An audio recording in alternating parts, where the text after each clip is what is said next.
एक नहीं दो नहीं करो बीसों समझौते, एक नहीं दो नहीं करो बीसों समझौते, पर स्वतंत्र भारत का मस्तक अब नहीं झुकेगा, पर स्वतंत्र भारत का मस्तक अब नहीं झुकेगा।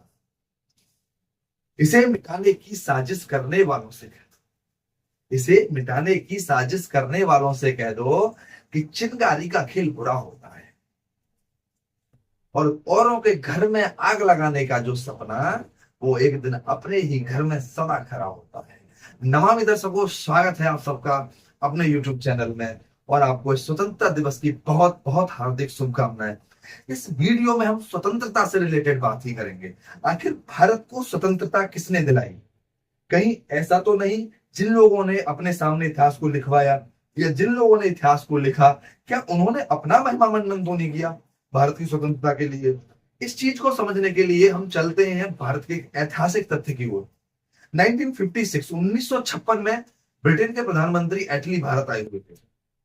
उस समय पे भारत में जो अंतिम गवर्नर जनरल थे, पीवी चक्रवर्ती, वो उनसे पूछते हैं कि आपने उस टाइम पे भारत को आजाद किया था 1947 में, इसके पीछे का रीजन क्या था? क्योंकि गांधी का जो क्विट इंडिया आंदोलन था वो भी लगभग लगभग खत्म हो चुका था। ऐसा क्या रीजन आ गया कि आपने भारत को आजाद किया था? तो वो जो बोलते हैं, जो उन्होंने बोला, 1976 में एक पत्र प्रकाशित हुआ था, उसमें ये सारी चीजें निकल के आई थी आखिरकार एटली ने क्या बोला था। तो पीवी चक्रवर्ती लिखते हैं कि 1945 नवंबर 1945 में जब सुभाष चंद्र बोस जी जो थे, उनके आकस्मिक निधन के बारे में जब न्यूज आती है, वी आर नॉट श्योर, अभी भी कोई श्योर नहीं है क्या हुआ था। तो जब उनके बारे में खबर आती है, तो अंग्रेजों ने क्या डिसीजन लिया कि उनकी जो सेना के जो अधिकारी थे, इंडियन नेशनल आर्मी आईएनए, या फिर आजाद हिंद फौज जिसको बोला जाता था, उनके खिलाफ कोर्ट मार्शल बिठा दिया। कोर्ट मार्शल तो आप लोग समझते ही होंगे। अब कोर्ट मार्शल में जब उनकी डिस्कस होने लगा, जांच होने लगी सारी चीजों की, तो जनवरी 1946 में, जनवरी 1946 में डिसीजन हुआ कि उनको गलती ठहरा दिया, गलत ठहरा दिया गया, दोषी ठहरा दिया गया। 3 लोग गिरफ्तार किए गए थे वहां से, उनको गलत ठहरा दिया गया।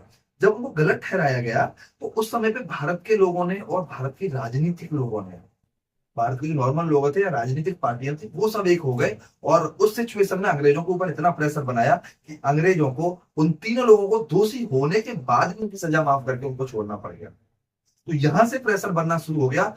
उसके बाद कहानी शुरू होती है फरवरी 1946 में। फरवरी 1946 में फिर से नई कहानी शुरू होती है, और रॉयल इंडियन नेवी के कुछ लोग थे, उन्होंने विद्रोह करना शुरू कर दिया अंग्रेजों पर। और वो विद्रोह छोटा सा सीमित नहीं रह गया, एक जहाज से शुरू हो गया वो विद्रोह, 78 जहाजों तक फैला, और 78 जहाजों का 20 तटों तक फैला, और 20 तटों में लगभग लगभग 20,000 नाविकों ने अंग्रेजी लोगों के खिलाफ या अंग्रेजों के खिलाफ विद्रोह करना शुरू कर दिया। और इस विद्रोह को दबाने के लिए अंग्रेजों ने उनपे गोलियां भी चलवाई, बहुत कुछ किया। उसके बाद फिर राजनीतिक डिस्कशन हुआ और गोलियां बंद कर दी। अंग्रेज ये चीज समझ चुके थे कि अब भारत के सशस्त्र बलों ने हमारा विरोध करना शुरू कर दिया, और बिना उनकी हेल्प के भारत पे कंट्रोल जमाए रखना अब उनके लिए इम्पॉसिबल होने लगा था। तो ये सबसे बड़ा रीजन था, उन्होंने भारत को छोड़ने का डिसीजन लिया। और ये कहानी शुरू होती है जब आजाद हिंद फौज ने अंग्रेजों के खिलाफ मोर्चा खोला था।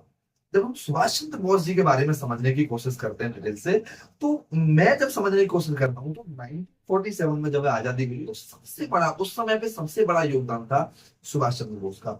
अब वो एक मूवी भी है उनके लिए, और अगर उस मूवी को देखना चाहें तो आप समझ सकते हैं कि उस समय का सबसे ब्रिलियंट पर्सन मैं उनको मानता हूँ।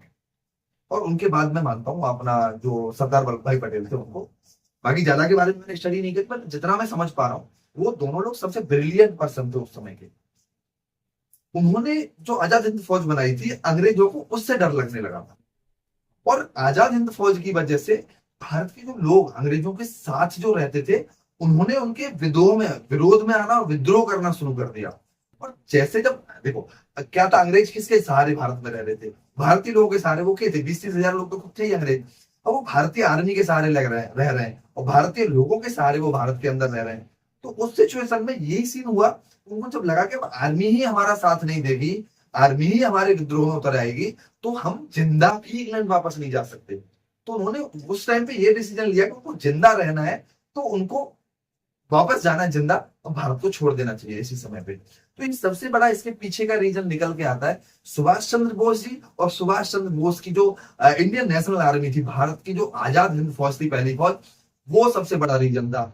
अब वो उसके पीछे सुभाष चंद्र बोस जी की डेथ के पीछे क्या हुआ क्या नहीं हुआ, उसका भी अगर हम समझने की कोशिश करें तो मेरे को यही लगता है कि भारत के उस समय पे जो राजनेता थे जिनका कंट्रोल भारत की जो गवर्नमेंट पे हुआ, मैं दोषी तो नहीं ठहराना चाहता, बट जो मेरे को फील होता है मैं इस वीडियो में जरूर बोलूंगा कि उन लोगों ने सुभाष चंद्र बोस को बाहर नहीं निकलने दिया। क्योंकि जब हम डिटेल में वापस से जाके कुछ इमेजेस वगैरह और उनके बारे में पढ़ने की कोशिश करते हैं तो वहां से साफ पता चलता है कि सुभाष चंद्र बोस का जो कद था ना, वो मतलब बहुत ज्यादा ऊपर था, नेहरू जी वगैरह इन लोगों से तो बहुत ज्यादा ऊपर था। तो वो चीज हमें समझनी पड़ेगी। ये लोग नहीं चाहते थे कि सुभाष चंद्र बोस भारत के प्रधानमंत्री बने, क्योंकि भारत की जो सत्ता स्टार्टिंग में मिली वो सत्ता लोगों को मिलेगी। खैर इस चीज पे मैं अलग वीडियो बनाऊंगा।